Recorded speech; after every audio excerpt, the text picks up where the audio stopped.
Utah, land of red canyons, silent deserts, and shadows that never sleep. From ghost towns frozen in time to hotels where whispers follow you down the hall, these aren't just stories, they're warnings. Tonight, we open the door to the 30 most haunted places in Utah, and what lurks inside might never let you leave. Subscribe Blink News, and don't forget to like this video. Let's get started. Number 1. McCune Mansion. Built in 1901 for railroad, mining, and timber magnate Alfred W. McCune and his wife Elizabeth. The McCune Mansion towers over Salt Lake City as an imposing symbol of early 20th century ambition and opulence. Designed by architect S.C. Dallas, who traversed the U.S. and Europe for 2 years to gather inspiration. The mansion blends Gothic revival and East Asian design motifs with lavish materials from around the globe. Mahogany from Santo Domingo, English oak, exotic marbles, Dutch roof tiles, German mirrors, Persian rugs, and Utah sandstone adorned with gold leaf murals and scagliola detailing. At roughly $1 million in 1901, making it Utah's first $1 million home, it wasn't just a residence, it was a statement.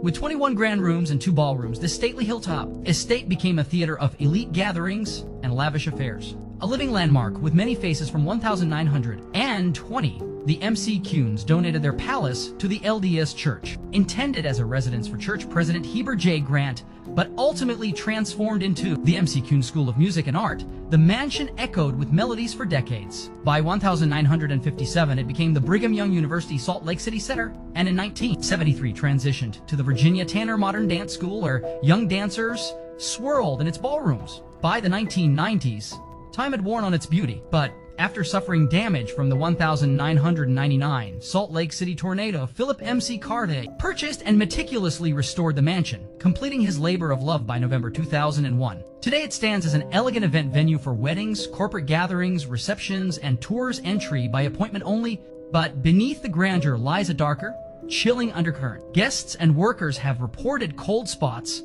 flickering lights, unexplained noises, and mysterious music emanating from the hidden alcove near the central staircase. One legend speaks of a little girl in white seen dancing in the 3rd floor ballroom during weddings, her joyous giggle filling the air, only to vanish among guests who insist no child was present. A mirror in the drawing room is particularly eerie. An electrician once described seeing a girl emerge from it, inspect her surroundings, and then step back inside, after which he refused to ever return. Furniture reportedly moves on its own. Doors lock or unlock without a hand guiding them. Organ music has played in empty halls.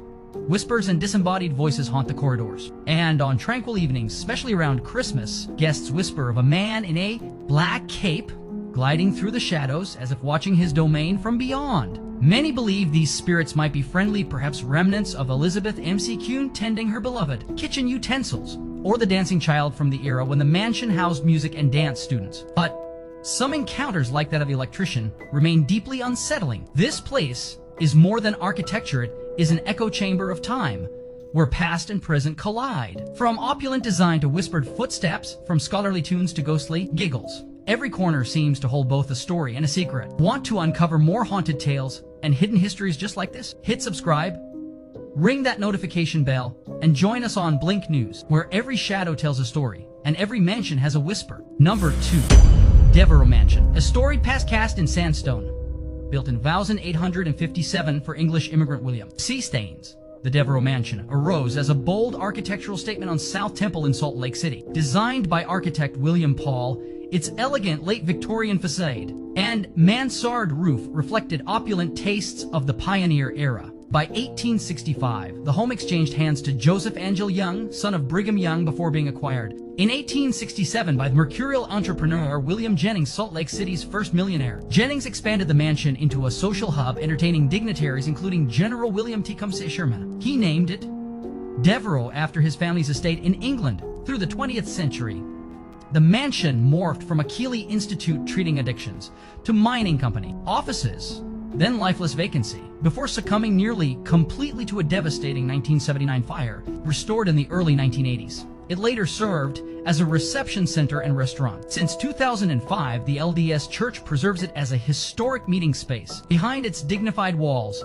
Two spirits are said to linger, one mischievous, the other protective, both echoing the mansion's layered past. The Playful Girl from the 1850s staff and visitors report. Glimpses of a young girl dressed in mid-19th century attire. She drifts through hallways, waves from windows, hums or sings softly, and even photobombs unsuspecting guests. In the kitchen, she plays pranks, moving objects, flicking switches, or switching lights on and off. And yes, she has been seen in photographs too.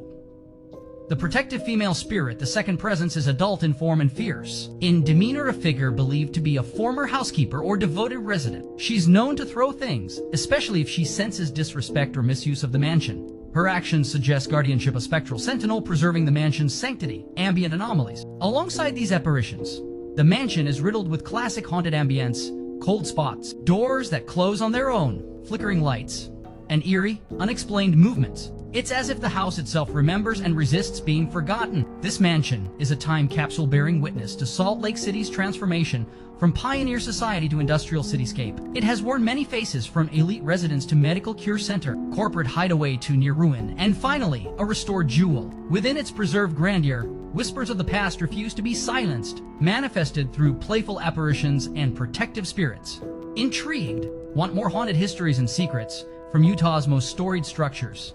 Tap subscribe, ring that notification bell. Number 3, Rio Grande Depot. An architectural marvel of 1910 constructed. In 1910, by the Denver and Rio Grande Western Railroad and designed by renowned Chicago architect Henry J. Schlacks, the Rio Grande Depot was conceived to outclass its nearby rival, the Union Pacific Depot. Built in Renaissance revival and Beaux Arts style, it became Salt Lake City's grand entryway with cooling, green glass arched windows, waiting rooms, a cafe, telegraph office, barber shop, and more. Over decades, it punctuated Utah's history, even sending soldiers off in both world wars, until Amtrak moved out in 1999. And the station was later repurposed as the Utah State Historical Society's home and archive center. Amidst its grandeur, the depot is haunted by one of Salt Lake City's most famous specters, the Purple Lady. Legend says she argued with her fiancé, who spitefully threw her engagement ring onto the tracks. Regretting her outburst, she leaped onto the tracks to retrieve it, and was tragically struck by an oncoming train. For over 8 decades, phantom sightings have been reported often near the women's restroom, with eerie phenomena, singing echoes, faucets turning on by themselves, lights flickering, footsteps in empty halls, and being inexplicably locked out of the building late at night. One account: a hostess couldn't turn off the faucet, but Hoy grabbed a plunger and barely touched the tap when it turned off on its own. Visitors described the Purple Lady as an unhappy, dark-haired woman in a long purple dress, or 1940s-style violet suit, her expression forever veiled in sorrow. Ghost hunting teams and security guards have reported footsteps on empty mezzanines, shadowy forms appearing and vanishing, heavy breathing, lights flickering, and even cryptic messages from investigative gadgets like the Paranormal Puck 2 and Spirit Box playing back words like yes or devil in the basement. Yet, folklore purists urge caution. Some claim the Purple Lady was born not from tragedy, but as a folkloric invention concocted in the 1980s by a Utah Historical Society member who believed every old building needs a ghost story. The earliest mentions of the Purple Lady remain elusive and historical. Newspapers, with popular references largely post-2000. Still, for those who felt it like custodians, guards, and ghost hunters, the legend holds weight. As one KSL TV manager said, "I don't think if there are spirits here, they have evil intent. They just have a weird sense of humor." Whether fact or folklore, the Rio Grande Depot stands as a crossroads between history and haunting. Its ornate halls, once full of travelers, now echo with whispers, phantom steps, and flickering lights, haunts that refuse to be silenced. The emotional charge of the Purple Lady narrative, romantic, tragic, ghostly, continues to haunt hearts long after the trains have stopped. Number 4, Old Tool Hospital. From family home to haunted attraction, the story begins in 1873, when Samuel F. Lee built a family home on this land, a structure that would evolve through time into a county poorhouse, Tool Hospital, and later a nursing facility after 1953. Eventually, the building was abandoned when a new hospital was constructed nearby, though part of the old facility continued to serve as a senior care center before the site was transformed into the haunted attraction now known as Asylum 49. By 2006, visionary Kim Anderson, originally a skeptic, breathed new life into the building, establishing Utah's first full-contact haunted experience. As strange phenomena began to unfold during preparations. Anderson's disbelief gave way to belief. Wes. The confused soul lost to confusion. Wes is said to have been an Alzheimer's patient who spent his final days trapped in fear and confusion. Since passing, his disoriented and sorrowful energy remains, lingering near the room where he resided and the adjacent hallway. A medium once attempted to help him cross over but discovered a dark entity attached to him, a spiritual anchor refusing to let go. Samuel F. Lee and young trickster Thomas Samuel F. Lee, the original homeowner still, stalks the corridors, occasionally greeting visitors with ghostly conversation. Beside him is his playful son, Thomas, often glimpsed in photographs or glimpsed pranking guests in the halls. Jessica, a child spirit with a name and presence among other phantoms. The young spirit known as Jessica appears as a child figure. She's one of several entities documented, including figures named Richard, James, Ned, Peter, spirits named in accounts of disembodied voices, cold touches, or fleeting apparitions. Maria, guardian at the threshold of the other side. Perhaps the most mysterious is Nurse Maria, seen standing watch by a luminous spiritual portal within the building. According to mediums, this portal draws the recently deceased, but Maria wards them away, warning that what lies beyond its brightness is dangerous. Dark, unseen forces stories tell of a man in black silently entering patient rooms before deaths occur, only to vanish before his identity is confirmed. This blends with legends of demonic entities or death-calling spirits that appear to precede illness or death. Investigations reveal paranormal groups and mediums have caught audio anomalies, dark masses blocking hallways, and sense presence like cold touches or whispered voices while trying to assist spirits in crossing over. Reddit echoes. One local described ominous warnings linked to the little girl. The little girl who, if she was seen, 3 patients would pass away that night. All the deaths happened in 3 seconds. Another recalled a black figure in a top hat, whose presence was accompanied by the smell of a burning cigar. Experiences from guests have included breathing difficulties, unexplained, bruises or scratches, feelings of being watched, or physical disturbances in the boiler room, attributed to a figure dubbed Red Eyes, capable of hurling objects or provoking chaos. This place is a crucible of emotions and echoes, from deeply personal hauntings like Wes' haunted confusion, to the protective vigilance of Maria, to the tragic sorrow of Jessica and Thomas's mischievous interruption. The building's layered history as home, poorhouse, hospital, nursing facility, and finally haunted attraction creates a tangled resonance of memory and fear that still pulses through its aging halls. Number 5. Murker Cemetery, a forgotten frontier haunted by memory rising from the ruins of Mercur. A once thriving gold rush town, Murker Cemetery remains the only remnant of a community that boomed and busted between the 1890s and early 1900s. Positioned on a steep hill outside the abandoned valley, this desolate burial ground is now a haunting reflection of hardship, loss, and the Wild West's unforgiving grip. Over 100 graves lie here, many marked only by faded wooden picket fences or obscure stones, few still legible, like the weather-worn Annie C. Jones 1897 to 1898 headstone, now nearly erased by time. Shadows, whispers, and a phantom horseman. This is no ordinary cemetery. For years, visitors and paranormal investigators have reported experiences that defy explanation. Phantom footsteps, shadowy figures, and a truly eerie phantom horseman galloping across the cemetery at night. What Haunted Rooms America calls one of Utah's most chilling sightings. Children's spirits, thought to be the most prevalent presences of all, some visitors claim to feel watched or even gently nudged, while others hear toys being softly shuffled on graves. Paranormal investigators report orbs, equipment malfunctions, and sudden battery drains alongside voices captured on digital devices, with one whispered message chillingly stating, "You don't belong here." One haunting encounter involved an Italian immigrant spirit, said to communicate via EMF meter readings, nicknamed Minor, alerting visitors to his lonely vigil among the graves. Mercury candles of flame-like forms, wispy faces in camera lenses, and cold spots add to the unsettling atmosphere of the place. Echoes from real visitors, even skeptics, can't shake Murker's uncanny aura. From Reddit users, Murker Cemetery in Toole County is highly unsettling. Tons of dolls, old toys, lots of ritual-looking setups, and crazy quiet in the middle of nowhere. Another shared a harrowing tale after photographing the site at night. "My EMF meter kept going off, even when IT was turned off. I don't believe in ghosts. I just can't explain it." These testimonies echo across forums. Some glimpsed figures in the dark. Others felt physical sensations of presence. Whether folklore or supernatural, the stories persist. Number 6. Benson Grist Mill, a pillar of pioneer industry nestled in What was once the bustling pioneer settlement of Richville, the Benson Grist Mill, was built in 1854 under the direction of LDS Apostle Ezra Taft Benson, under orders from Brigham Young. It served as the community's lifeline, grinding grain into flour, cornmeal, and bran vital for families settling the northern Tule Valley. Over the decades, the mill passed through many hands, from John Robery to J. Reuben Clark Jr. before grinding to a halt in the late 1930s and eventually falling into decades of neglect. In the 1980s, it was lovingly restored and opened as a historical museum and community landmark. But beneath its weathered timbers lies a much darker narrative. Alice, ghost of the Mill Pond. Paranormal investigators and ghost tours trace the restless energy back to a tragic drowning. A little girl named Alice is said to have slipped into the Mill Pond, once a river of life for this community, and never returned. Her spirit is rumored to linger near that very spot, where the creek still flows beneath the floors. Visitors and investigators have reported feeling watched, followed, and even murmured words,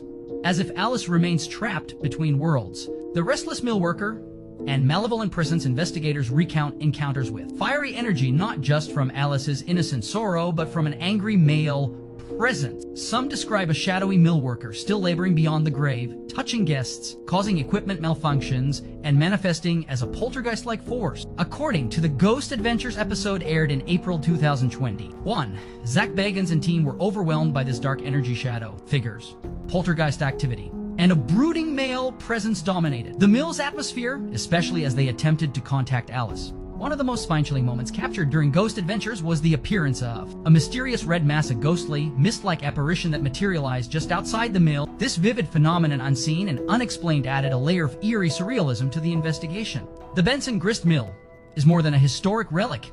It's a crossroads of memory and mystery. From Alice's sorrowful tethering to the physical world to the millworker myth fading into spectral echoes, from flickering red mist to unplaceable dread, the place hums with unresolved stories. Thirsting for more haunted histories and spine-chilling secrets? Smash that subscribe button, ring the notification bell, and step into Blink News, where every old structure holds whispers, and every shadow just might tell you a tale. Number 7. Moon Lake, a high alpine haven with hidden tales. Perched at over 8,000 feet amidst the high wind-tossed wilderness, Moon Lake is a natural reservoir known for its crescent shape, sandy western shoreline, and breathtaking alpine tranquility. Originally a natural lake, it was enlarged in 1938 through dam construction for agricultural irrigation, though its serene charm remains intact. It's a beloved spot for camping, fishing, and hiking, yet beneath its placid surface lies something far more unsettling. By day, campers recount encounters with a drowned young girl, her spirit still seeking solace. She appears drenched, trembling, with bloated, pale skin and blue-tinged lips, her perceived disorientation suggesting she hasn't realized she's passed on, often seen alone or in tears. She approaches campers pleadingly for help, only to vanish into thin air. When approached, many who don't see her instead hear her faint sobs or see ripples in the water where none should exist. When night falls, the hauntings deepen, panicked screams echo across the woods, splashes break the calm, then phantom footsteps run around camp, yet no one is ever truly there. Not all mysteries at Moon Lake walk above ground. The Moon Lake monster, nicknamed Mooney, is a cryptid believed to lurk beneath the waters, described alternately as a serpentine being or a log-like form with scales and a fin. Witness accounts include a boat being followed by a dark, scaly mass water, slithering over it as it moved, and V-shaped ripples tracing its path.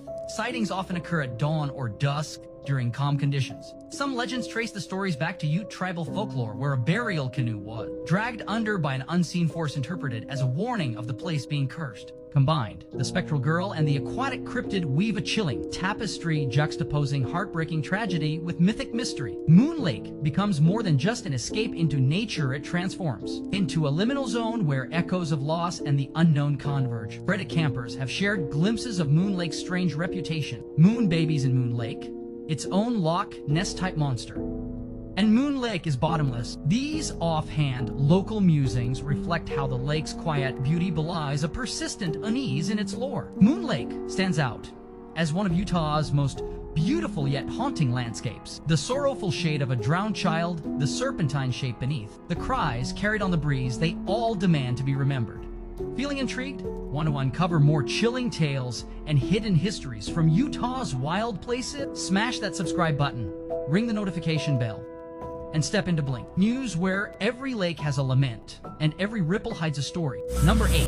Southern Utah University, a campus campus built on sorrow and sounds Southern Utah University, originally the branch normal school established in 1898, carries a long legacy and a darker tapestry of ghostly lore that weaves through its oldest buildings. Virginia Loomis, the flutist of Old Main, Virginia's story is central to the campus's haunted identity. In 1898, she was brutally murdered by her boyfriend in a quarry just east of Cedar City, a quarry whose blood-stained rock was later used to build Old Main. According to legend, Virginia's spirit remains bound to the building that bears the stone of her demise, roaming its top floor in mourning and vengeance. Her presence intensified in 1948, when Old Main burned down 50 years after her death. Some say she caused the blaze, exacting revenge on the custodian who might have been her murderer reincarnated. Witnesses claim to have seen Virginia laughing amid the flames as the man suffered terrible fate. Students and staff report hearing her flute-eerie notes drifting through the corridors at midnight, footsteps clacking on empty stairs, elevator mechanism stalling as she lingers in the building's upper windows. The Phantom Pianist and Deep Purple, another haunting melody drifts through Sue's halls. The beloved classic Deep Purple. Legend holds that a student, perhaps a dancer or pianist, died mid-performance in the auditorium. Since then, the spirit returns at night to play that very tune on the piano in the Braithwaite Fine Arts Gallery, manipulating lights and notes with ghostly precision. Dr. John Lawrence Seymour, guardian of the stacks in Sue's Gerald R.